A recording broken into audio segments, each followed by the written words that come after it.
Welcome to the Rock Music Alliance interview sessions. I'm your host, Cole Coleman, along with keyboardist Claudio Pesavento from Mahogany Rush and the Chris Squire Band. On our show today, the Rockers from Down Under. Welcome back to our show, Mark Ritchie and Simon Croft of award-winning band, RMA award-winning band, Stonetrip. Welcome back, guys. Howdy. How you going, Good Carl? afternoon. Good afternoon. Well, it's afternoon here. So we'll wake you up. Oh, we're a Well, guys, since the last time you were on, it looks like there's been a couple personnel changes. Mark, who is all in the band now?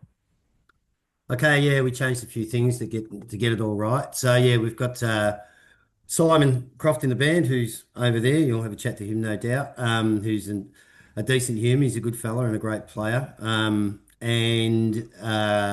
Brett Spicer playing drums with us now. Unfortunately, Con's had a couple of medical concerns over the last couple of years. But he's going all right. But so we had to move on, and we were all gracious. So everyone's still a brotherhood within the band who's been in it, and there's no dramas with any of it. So we've all moved on, and we think we've got it pretty much right now with myself, Mick, Sebastian on bass, Simon now on board, and Brett on drums. Right, and of course, Mike, of course, you said still there as well. So it's Nick. become Mick Malusa. Nick. Yeah, No, Mike. He kill you. yeah. Got to get the names. Yeah, Simon, nice to meet you, by the way. And nice to be here. what were you doing right before Stonetrip, and how did things lead up to you joining the band? I suppose it was I'd known Mark for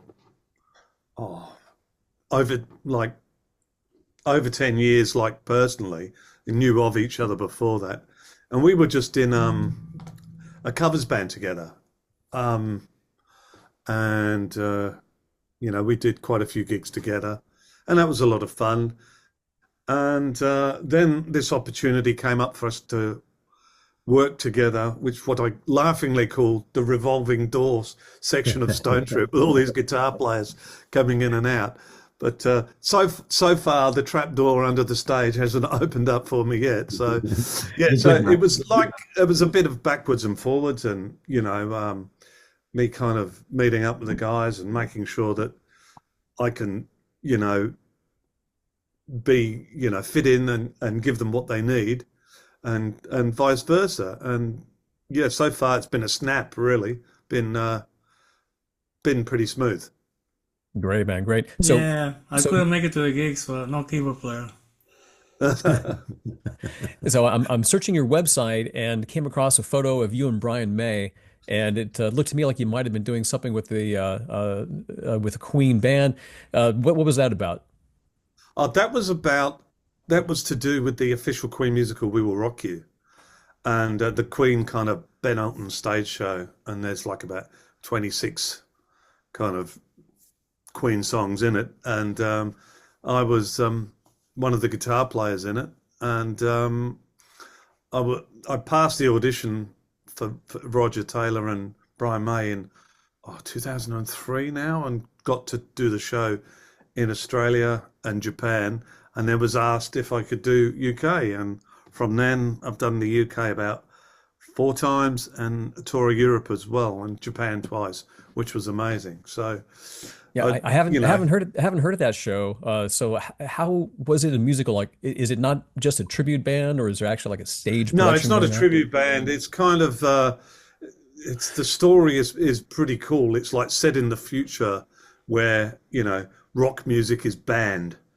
and the whole thing is kind of and the world is ruled by a mega conglomerate which controls all the music. And Sounds like now. Pretty much like now. Yeah, it sounds like we're just about there. Yeah, and it's all about it's a kind of parody of the Excalibur. I thought it was me. It's a parody of Excalibur, where they're looking for the lost axe, which is the lost guitar, to kind of resurrect music again, so the kids can rock again. So it's a pretty cool story. Yeah, it sounds great. It sounds like you said, it sounded like you had to actually audition for Brian May, Yep. like get his approval. That's incredible. Wow. So is this something he wrote?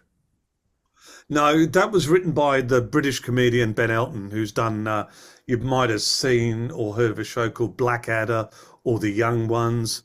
Very British humour. A lot of knob jokes in it, it's pretty funny. Yeah, it sounds like a great thing. It's a show Yeah, I'd like to check out. Well, Mark, yeah. have you guys been doing live shows yet since adding in the new personnel? And are there any dates coming up? Yeah, we've been doing a bit actually. So we've launched the new single, of course, so that's got us out and about. But we've been lucky. We've been surprised, blown away by the response that we've got from our followers. The shows are getting bigger and bigger every time we play. There's a couple of choice venues down here in Melbourne. One of them's the Espy Hotel, which is an iconic hotel. We played that a few weeks ago and packed that out, and we did the Cherry Bar, which is another big sort of venue in Melbourne, and we filled that up as well. So we're doing something right. But yeah, it's going along all right. We've got a couple of other things that we're doing coming up, probably just warming up more than anything, because our main focus at the moment is to get into the studio and knock over this second album. So we're focusing on new material in our rehearsals and stuff like that, which we hoping to road test a little bit in the next sort of couple of months with a couple of exclusive shows we're doing and stuff to see how they go down live and yeah, record them. And yeah, everything's going good. Sounds it. Yeah. Speaking of releases, I've noticed that Stonetrip has been putting out a pretty steady stream of releases ever since your debut, and it's all on Golden Robot Records. It looks like Stonetrip is keeping ownership of the releases and licensing it out to the label.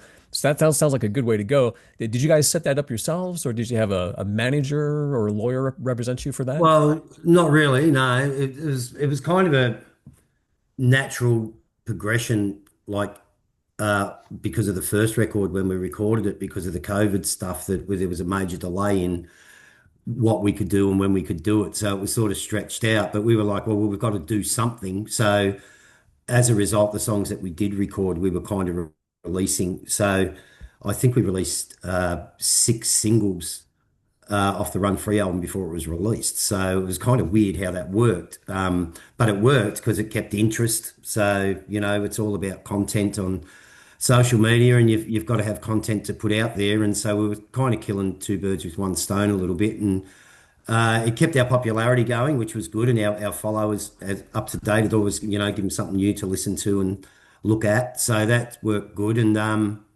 it's kind of the same things happening now a little bit. The songs that we've recorded, I think 3 songs already for the second album, like done, finished, and we've released 2 of them. The first one was Beautiful You, and the second one was Fame, which we've just released now. So they'll be on the new record. We're hoping to kind of get the album done sort of end of September kind of thing, somewhere around that mark. So between now and then, we'll probably release another one, another clip, stay relevant. And it's worked out really well, actually, because most people who pick up those tunes and the new followers we get anticipate the album when it comes out for the songs they haven't heard. So I think it's kind of the way you got to do it now a little bit, because I think if you went into the studio and recorded a whole record album and then just went bang, it's not sort of drip fed. It's just sort of, and people don't know what to expect. So I think this way it's good because it keeps an interest with the fans all the time. So there's an anticipation for the record instead of a smack in the face when it's released and go, I didn't know this was happening, kind of thing. So Yeah, absolutely. I've noticed a lot of bands, it's just singles, and then maybe an album at the end of releasing, like after they release 6 or 7 or 8 singles.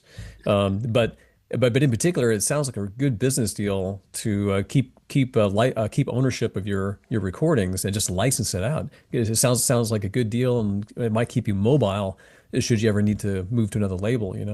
Yeah, well, look, we've got a really good deal with Golden Robot and Mark. He's been nothing but fantastic to us. He's looked after us. I believe part of the reason he's done that is because we've done our bit. We're not pulling on his coat for money for advances and this and that and this. You know what I mean? Yeah. Like Yeah. it's a lesson a whole lot of bands got to learn out there. Actually, it's not like you knock on the door and a record company's going to throw money in your face and go record a record. It doesn't work like that anymore. There's a sort of almost an air of independence about it a little bit, but so we've got the label to back us. So anything we need from Golden Robot because we've done our bit. Like we pay for our own recordings. All the shows we do, all the merch we sell goes straight back into the studio, basically. So we present Golden Robot with a recorded, finished product. And in return, what they do for us is provide a world platform to release it, and which is a great thing. And it's a thing that a lot of bands got to pay a lot of money for to get a quarter of what we get from Golden Robot for our services. So I can't thank Mark enough. Look, it's not like you can take all the rest of it and the Spotify and all that sort of stuff and scratch your head a little bit and go, well, where's my money? But look, it's not really about that at the end of the day. It's about staying relevant, being able to, one, produce a product that you love, and most importantly, have the support base through a record label that can provide that world platform for you. Like our music wouldn't be streamed overseas anywhere near the amount it's been streamed if it wasn't for Golden Robot providing that platform for it. So I got a new company I'm working with. It's totally new. Nobody did this before. It's called MTV. Good luck with that. you got to shift those microwave ovens, brother. It's called Metal Television. Metal. Hey, there you go. I think we need it. We need it, Claudio. Get out there and do it. No, because videos, right? Yeah. It used to be about the videos, Yeah. Now it's about the metal. Well, it's funny when you say that, Claudio, because videos back in those days cost a hell of a lot of money. Yeah. People making hundreds of thousands of dollars to charge you. Millions. I know. Well, look, I'll put that in perspective a little bit. Our last film clip that we did for Fame, we recorded on my iPhone 15. So we recorded it for nothing. All we did was hide out a good rehearsal room with some good aesthetics in it. We filmed it. We didn't do anything. There was no flashy lights. There was no nothing. It was just a natural sort of thing. We filmed it from 3 different angles. We edited it, put the track to it, and the room cost us $160, and the edit cost us $500. We did that clip for under $800, and it's as good as anything that you'll see that people. So, look, there's ways to do things. There's a lot of vultures out there, mate, who'll take your money. I wonder if people are still looking at videos. Well, they are. They are. Look, it's weird, right? Because But they're not on TV. They're on the internet. All on YouTube. All done on YouTube. Yeah, YouTube. Yeah. Yeah. But at least there's a platform. You know what I mean? Like to get your stuff on MTV back in the day, I don't know whose ass you'd be kissing for that to happen. But, it's a little bit. You need to bring drugs and a good-looking girl. Well, there you go, right? With the way it is now, you don't have to kiss no ass. Right. You Gotcha. can do it yourself. Well, Come inside. inside. Well, it's just like you were saying. Back in those days, it took a lot of money to make the video, and it took a lot of money to get it on MTV. Yeah. Look, the thing that we've learned is that, and for a lot of young bands out there, is that a lot of the time, if you want to get anything out of this, you kind of got to learn what you've got to do to get it. You can't just sit there and wait for someone to drop it in your lap because it's not going to happen, So one of the first things that a lot of record companies will ask you if you put something to them is how many numbers you got on Spotify, right? And if you haven't got the numbers, delete, right? Yeah. So what you've got to do is you can sit there and whinge about that, right? And go, oh, it's not fair, it's bullshit and everything else. Or you can learn to play the game and understand it and go, all right, so for us to get a look in anywhere, we have to get numbers. How do you get numbers? Well, you got to work that out. Yeah. You've got to keep putting stuff stuff out. You've got to keep work putting it stuff out. One of the most important things for a young band to do now is put reels out. Content. And it's laborious and it's repetitive. And sometimes you think that people are getting a bit sick of you. But at the end of the day, you've got to keep doing it. And then, once you build your base and then, you do some shows and people come and you sell some merch and you make some money and you go and record and don't expect to be a millionaire. Just enjoy the process that you're actually lucky enough to be a musician and able to sort of explore your art and put your art out there where people are going to hear it, and that's enough. Well, Like so this, they say it only takes one song anyway. Man, look, I don't, for me personally as a writer, right, that I've got a framed picture of my angel on my wall that I wrote for my mum. And if it goes nowhere tomorrow, at least I did that. Gotcha. Well, it sounds like you guys have developed a lot of entrepreneurial, do-it-yourself kind of skills, and like you say, that is what it takes nowadays. Well, guys, let's take a sample listen to your latest release, Fame. And Mark, set the song up for our listeners. What is Fame about? Yeah, well, the song, by the way, it's the first song we co-wrote with Simon. So it was one of the reasons we put that song out, because it was such a good song and a good process that we went through with our first thing with Simon. So it's a great song. Look, the song's basically about what I was just talking about pretty much. It's, you want to be famous, but, you don't want everything that comes with it. And sometimes when you get it, it's probably not what you really wanted anyway. You don't want for anything that doesn't give you fashion or fame, so, and the price people will pay for it. Yeah. Well, here we go then, Song-wise guys. too. Yeah. Enjoy.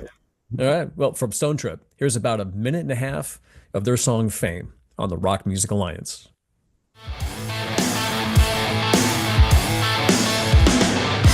You don't need no second hand, no hand-me-down can keep you alive. Tear it up and spit it out with no respect for those without. Counted all your yesterdays and left me high and dry again. You don't care for anyone, no profit, no gain. Tell me what you're running from and let me free you from your pain. Oh baby, I've been there. Don't do me any favors 'cause I ain't got nothing to spare. Oh baby, I've been there. Ooh, I can't do it. I can't do it no more, baby. I can't do it. Oh, I can't do it no more.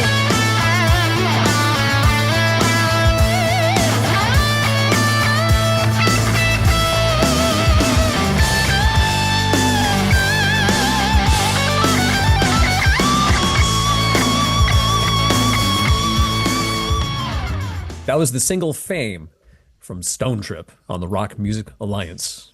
Mark, who are the players on that track? You mentioned Simon co-wrote it. That's great. Great. He got in there for that. Is it the rest of the band on that track? Yeah, so Mick, Simon and myself pretty much wrote it in my bedroom. Sebastian's playing on it, and Brett's playing on it. So it's the whole new lineup that's on that record.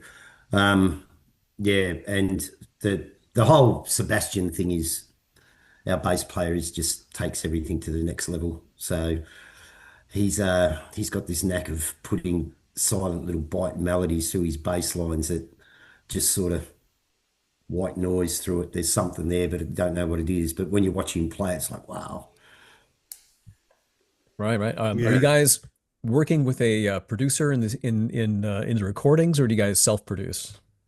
No, we basically write the song to a point where it's arranged and we're happy with it to take it to the studio. So we're not making taking too much time there and spending too much money. But Ricky Ray's our producer. He's produced all our music. He's from Light Hill Studios out down in Melbourne, down in the country here, who's just an unbelievable producer, person, drummer, musician in general. He's got the best set of ears I've ever come across. I don't know if you've heard of a band called the Baby Animals. from Australia. They're an iconic band here. They're unbelievable. He just got the gig playing drums with them. So he's out and about touring with them at the moment. So we're trying to find a bit of time to get him in the studio so we can do our recording. But yeah, he's done all our stuff. He's an amazing producer, and it's kind of like if it ain't broken, don't fix it. We got our problem that we got, and it's a good problem to have, is that when we produced that first record, it was kind of recognised a lot for its actual production, the space in it, the drum sounds, the bass. It was just a beautifully made record. So it was kind of a benchmark for us. So we can't do anything kind of less than that. So it's got to be at least to that standard or better. So that's what we're shooting for with the next record. And we ain't changing no producer because he's just so good at it. Well, I think that's noticeable in your catalog that I'm hearing as you skim through the songs. There's a very consistent sound. You know, I think you guys actually have tapped into a unique style for yourselves. It's immediately familiar, but also unique to you guys. You know, I can't quite put my finger on it, but I mean, you guys, it's the Stonetrip sound.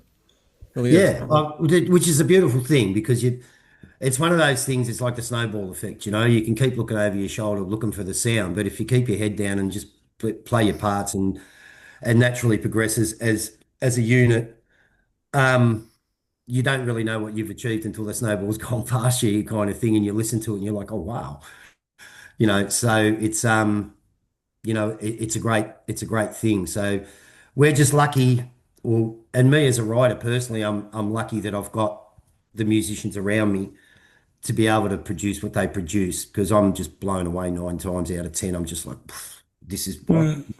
I want to tell you that song come out April 8th, maybe. Which one? Fame.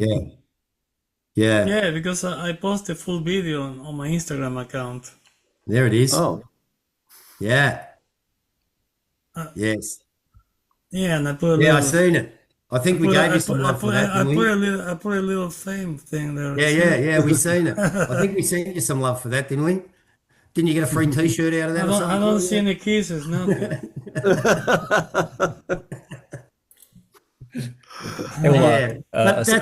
But that's a classic little example of what we're talking about, right? Yeah. It's that sort of stuff. Content. It's content, and it's the people like, you know, yourself and people who jump on board and share it. You know, Yeah. we just got a message actually. One of our fans. He's a great dude, but Sebastian Bach's touring Australia, and this guy Andrew, this band follower of ours, he like sent them 50 messages, going, Stonetrip, you should get Stonetrip, you should get Stonetrip to do the support. And then Kimmy, our manager, just got a message half an hour. Oh, you don't even know this, Simon. Half an hour right. from their camp saying, hit us up with a link. I know. The drummer used to play with me. His son, Yeah, Oh, good. Putting the word. yeah. Get the word in. No, I'm gonna have to get him information, but I didn't know they're going to Australia. But Yeah. yeah, so I was in a band with him for like 3 years. I quit the band now. Yeah, right. He's a great drummer, and now he's playing with his father. Yeah. Well, that's kind of what I was talking about. You know, like the fans. That was a fan who did that. You know, it's just some amazing things happen, and it's, you know, back to a little bit about, you know, what we're all doing it for. You know, it's the little things. It doesn't have to be about making millions of dollars and selling millions of records. But when, like, you know, we had a fan of ours a few weeks ago sent me a personal message asking if he could play our single "My Angel" at his brother's funeral. You know, we were just honoured and touched that they think so much of that song. You know, we had another fan who sent us a message about a month ago who got a Stonetrip tattoo. Oh, You know, and it's like, wow. You know, and for me, I don't know. You know, yeah. I speak for the rest of the band as well. But that's what it's all about at the end of the day. You know what I mean? If people are enjoying what you do, Yeah. you don't have to make $1 million to get in. It's all about that. Well, guys, let's pause for a moment here for a word from our sponsor. And when we come back, we're going to ask Simon a little about his early days and maybe a couple other things too. We'll be right back. Attention guitar players, the Thimble slide allows you to slide and fret, freeing your slide finger.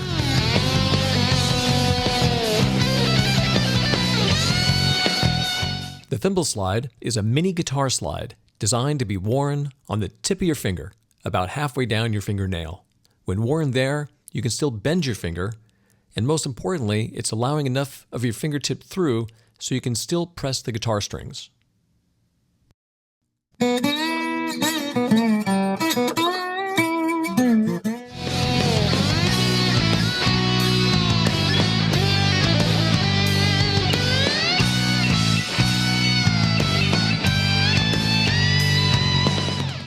With its patented shape, you can slide and fret while wearing the Thimble slide.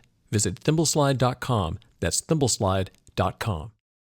Hi, I'm Jessie Money. I'm the daughter of Eddie Money and also a singer in the Eddie Money Band. And you're listening to Rock Music Alliance. We're back with Mark Ritchie and Simon Croft of Stonetrip on the Rock Music Alliance. Simon, where were you born and raised, and how did you get into playing guitar? Right, okay. I was born in the UK, Bedfordshire, exactly. Grew up in Reading till I was 14. Then the family moved over here. I had no say in that, and I got into guitar relatively late in high school when I was about 17. And when I did, that's when my school work just suffered. I got into bands like full time. I was going to go to university. I took a gap year, and because I was going to do journalism, but I'm still on that gap year. So, I've been playing in bands since I was 19 in Melbourne. I suppose the big break, if you could call it, was like getting chosen by Brian May and Roger Taylor. And the being a theatre musician certainly, I think, injected a little bit of discipline into my playing and consistency. And because you're playing 8 shows a week.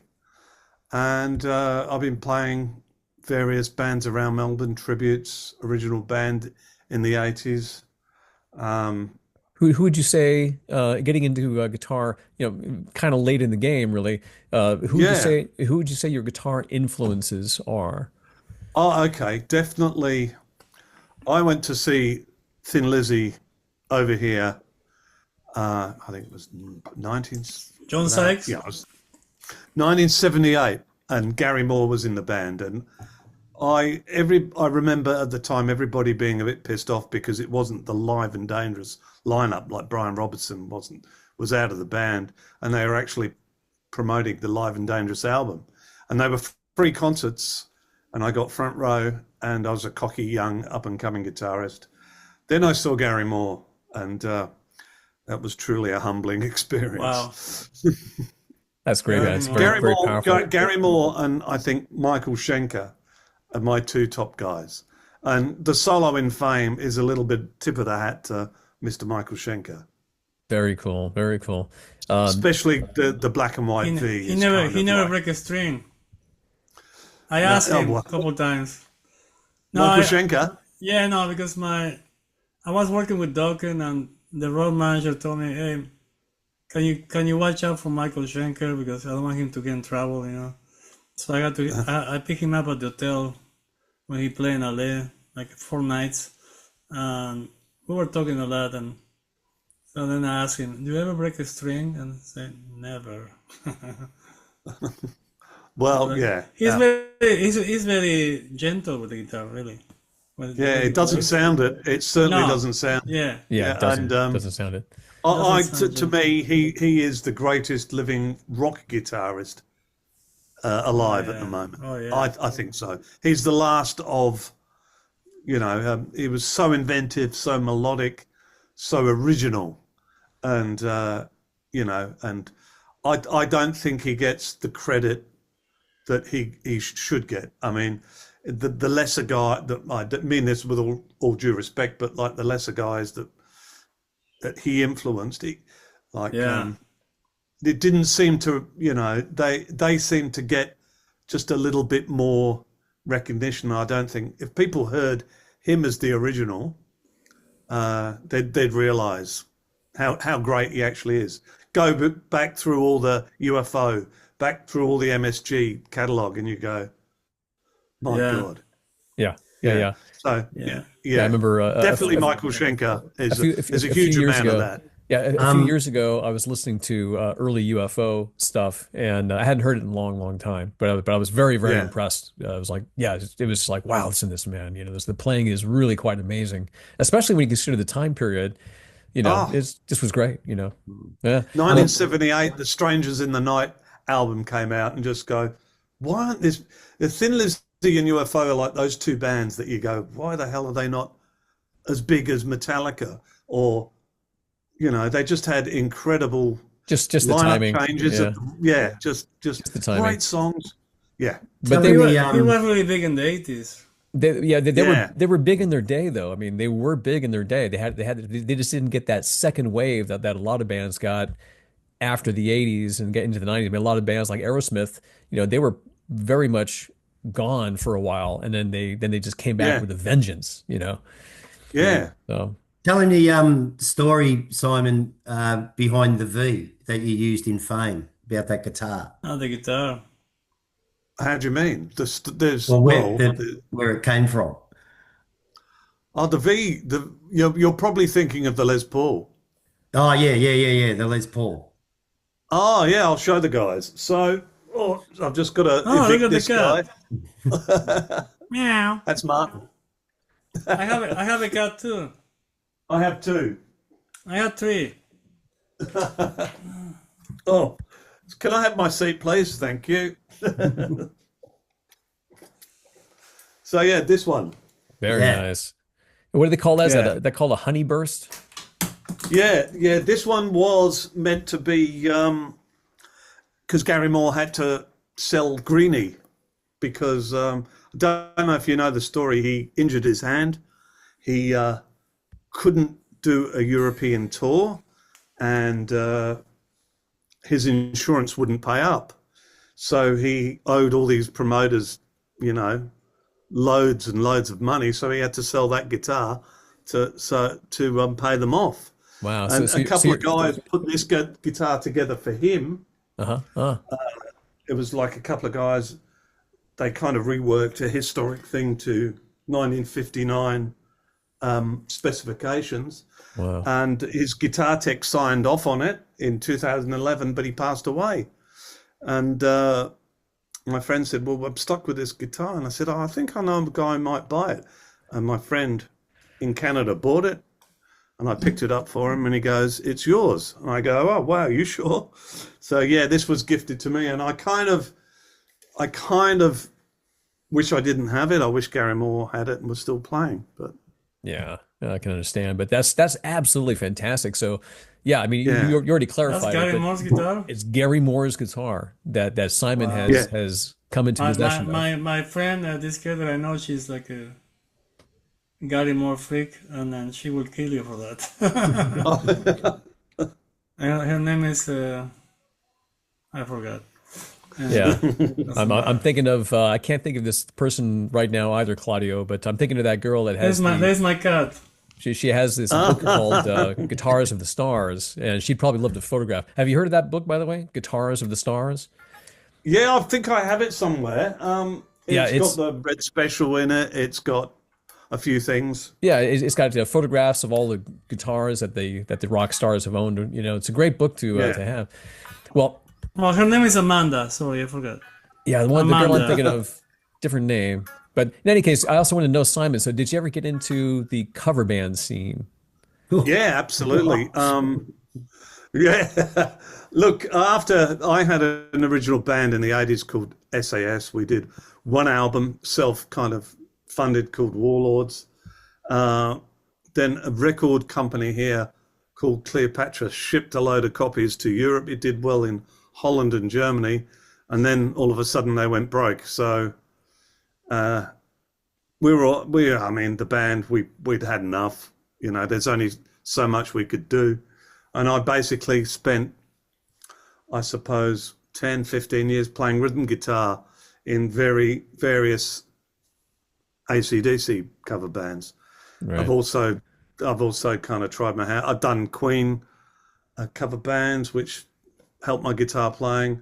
The most fun, I suppose, was I was in an Ozzy Osbourne cover band called Miracle Men, and we covered all the guitar players. And believe me, Jakey Lee was the hardest to do.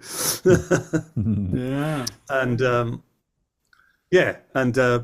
I still do that now to kind of keep a bit of money coming in. But the kind of passion is all bands that I know, all musicians that I know in original bands in Melbourne, and Mark and I know all these guys have original projects, which is driving them, which they're funding. Yeah, gotcha.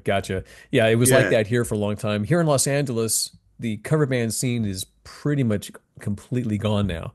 And there's the really? the only thing that's left are just tribute bands and the original bands. But like I said, there used to be a thriving cover band scene here in LA, and it wasn't. There is no places to play anymore. Yeah, a lot of it's the same the world over. Yeah, a lot of the clubs are just gone. Yeah, they're just gone. Yeah.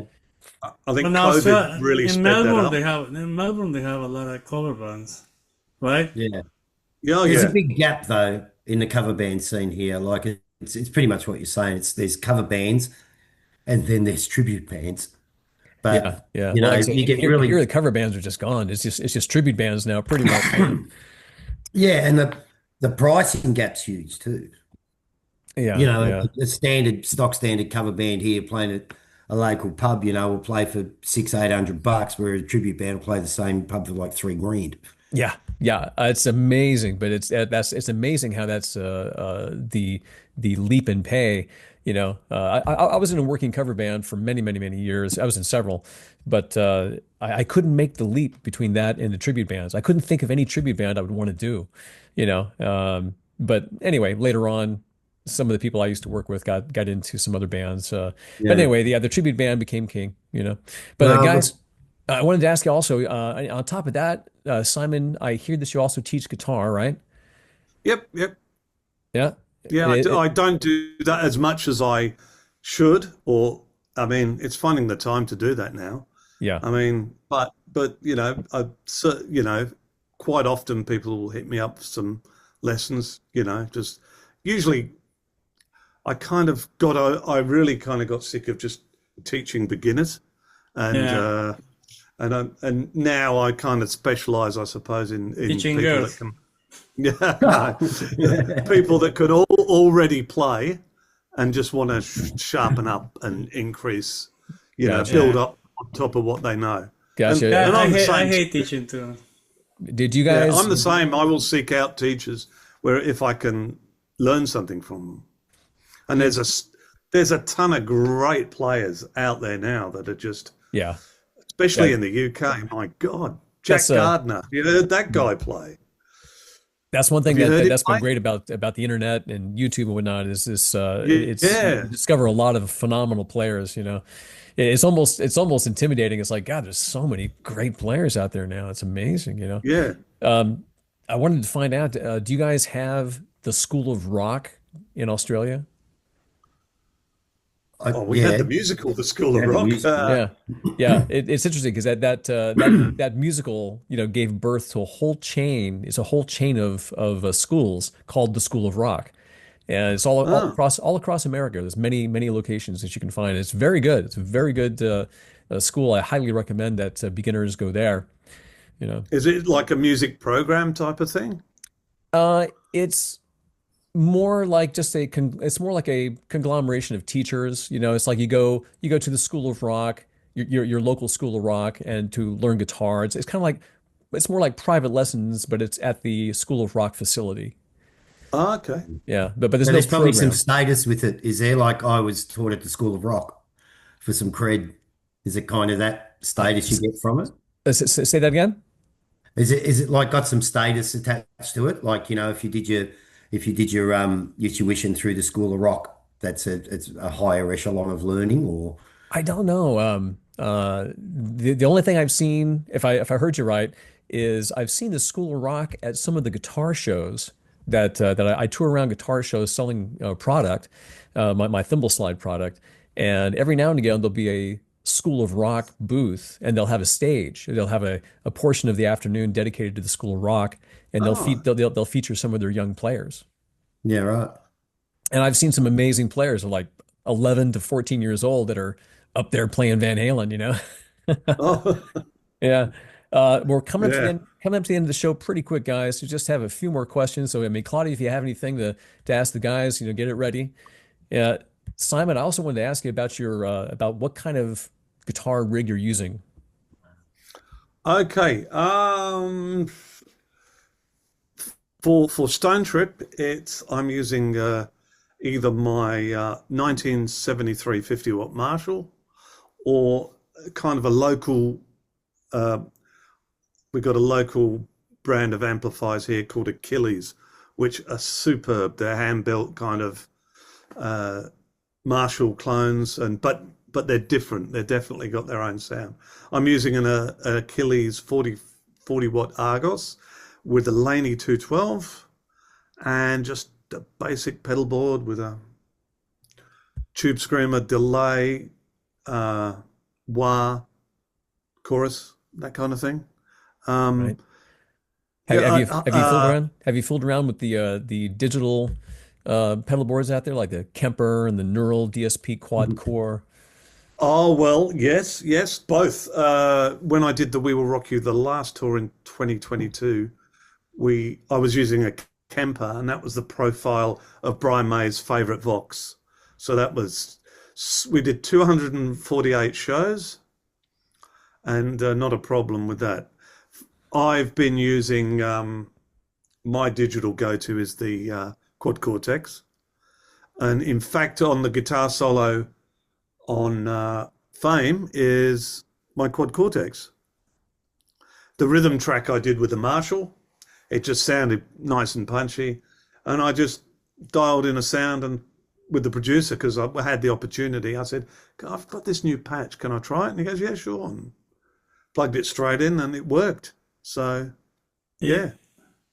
If you see Mike, Mick, if you see him, tell him, listen to these words. Yeah, live, we're definitely a real amp kind of band, if you're, I think if you go down the digital world, for me, everybody in the band's got to do it. Otherwise it becomes really imbalanced. Yeah. When I saw Megadeth a couple of years ago here, the Kiko was using like a Quad Cortex and so was Dave, and the sound they got out front was just like thunderous. And when I found out it was a Quad Cortex, I go, I got to get me one of those. So yeah, it was just, and Adrian Vandenberg uses one now. It's very, really very nice. impressive. And I know, Yeah. like all those show productions, just love the digital technology. Like over here, yeah. like Cirque du Soleil and Trans-Siberian Orchestra. It's all direct. Whatever gear you have, they want it to be direct. So a lot of people are using the Axe effects, and some people, of course, Kemper is very, very big. It's everything on a click. Tick, tick. Yeah. The show I did was everything was with the on a click. lights and everything. Yeah. Yeah, it's But- all time coded. The show I did was all time coded to a click, and because that sets off the visual effects on stage, like the video screens and the lights, and you've got to keep a consistent tempo for the dance steps too, because that's all choreography to the click. Yeah. Yeah. All right. Well, I just got one thing left. Claudio, you got anything to ask the guys before we go? Well, Mick is not here, so I was going to tell him, make a difference. Go fuck yourself. I don't know what it is about Mick's name. It's like I did it at the beginning of the show. I called him Mike. Claudio's done it a couple times here, Mike. It's like somehow with his name. Well, We call him, Mick. we call Mick, him- Mick is M-I-C-K, and Mike We is call him Malou. Yeah. yeah, That's what we call Malusa. Malou. Malou. All right, guys. Malou. Well, Mark, I'll give the last one to you. It seems like the next step for Stonetrip would be to get out on tour. Do you have any pathway to get out on tour and make that happen? Or do you have to go through a record label to make it happen, or do you contact a concert promoter directly? How do you make it happen? Yeah, it's an ongoing conversation, let's say. Look, we probably should have been doing it a while ago. You know, we Europe has asked us to get over there a few times. You guys over there in the States, we've had requests to get over there. The UK, we've had requests to get over there. But look, at the end of the day, it's just a matter of time constraints, money, viability. It costs a lot of money to get five guys overseas from Australia. It's a big trip. It's a committed trip. It's something we all would love to do, but at the end of the day, the reality is it's got to be viable. We don't want to come back with our tail between our legs, but we're happy to Broke. break even. That'd be fine, and if we made a dollar, that'd be even better. But it's just, I think, just getting our ducks in a row, getting the timing right, and I think just probably getting a bit of backing to help us get there. Like, there's all a few Melbourne bands here have gone, Yeah. go fund me for help us get here, help us get there. We've never asked for anything from anybody as a band.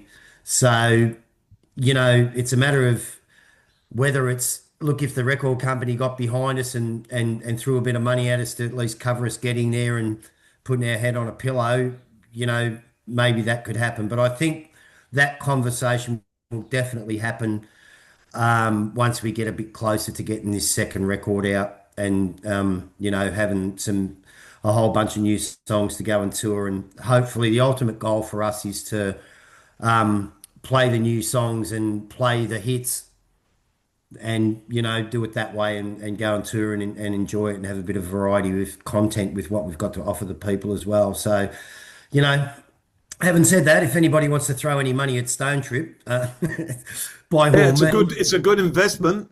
it is. Is any big rock band in there now that's very popular? Yeah, Stonetrip. Apart from AC/DC. Nah, not really. Look, that's a big conversation, No, Claudio. because if you'll be able to get into a tour with like the opening for one band that's already big, Well, even if you don't make any money, just to go on tour and support yeah, them. look, there's opportunities, I'm sure, that where you could probably put some money forward to help, pay costs for a bigger band to make it cheaper for them to give you the I opportunity to go and open for them and stuff like that. But, yeah. look, at the end of the day, mate, I'm not paying no one to play. I hear, it's a rumor. I hear that Dimmer has a lot of money. You just have to hit him up. Demo? Dimmer, Yeah, yeah. yeah, Yeah. He's got plenty. he got plenty. I hear. Yeah. So I'll sort him out. yeah, But just look, to answer your question, Cole, we'd love to get over there, mate. We'd just love it because I reckon for one, the experience would be unbelievable, but two, that I'd just be really keen to see how we go. yeah.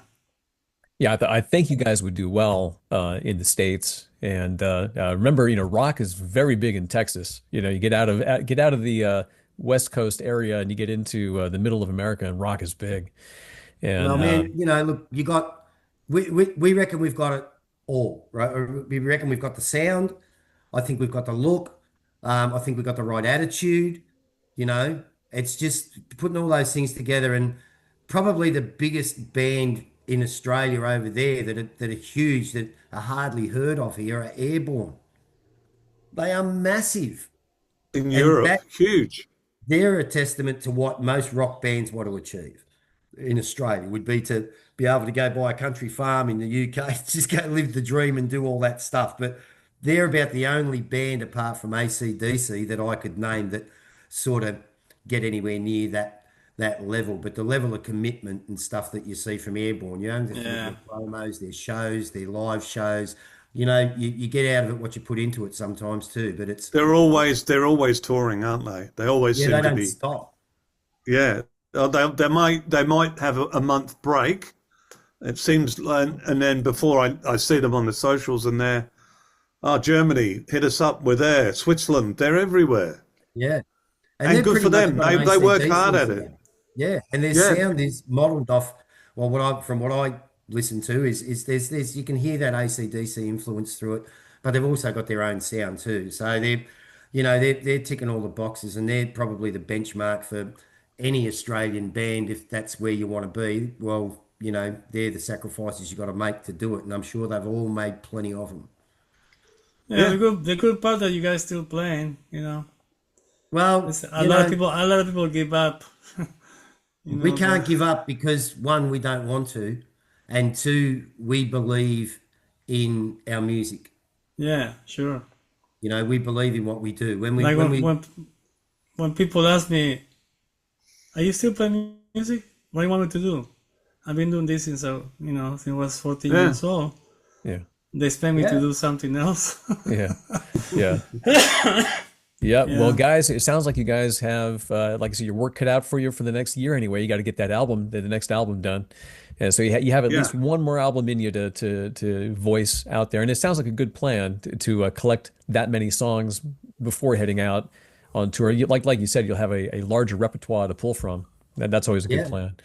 Well, that does bring us to the end of our time, guys, so thanks for coming on. What websites should people go to keep in touch and find out about Stonetrip? Well, there's stonetrip.band.com. There's the usual platforms, Facebook, there's probably a good one to Instagram. hit us up, Instagram. Just type in Stonetrip, one word, right? Yeah. Yep. Stonetrip, one word. See what happens. I dare you. All right, guys. Well, Mark, Simon, thanks for being our guest today on the Rock Music Thank you. Alliance. Awesome. Thank Thanks you for so having much. us, guys. I'm Cole Coleman, and for Claudio Pesavento, the Rock Music Alliance, and the RMA Awards, thanks for watching and listening. Visit us at rockmusicalliance.com and check out this year's RMA Awards for rock, metal, and progressive rock music.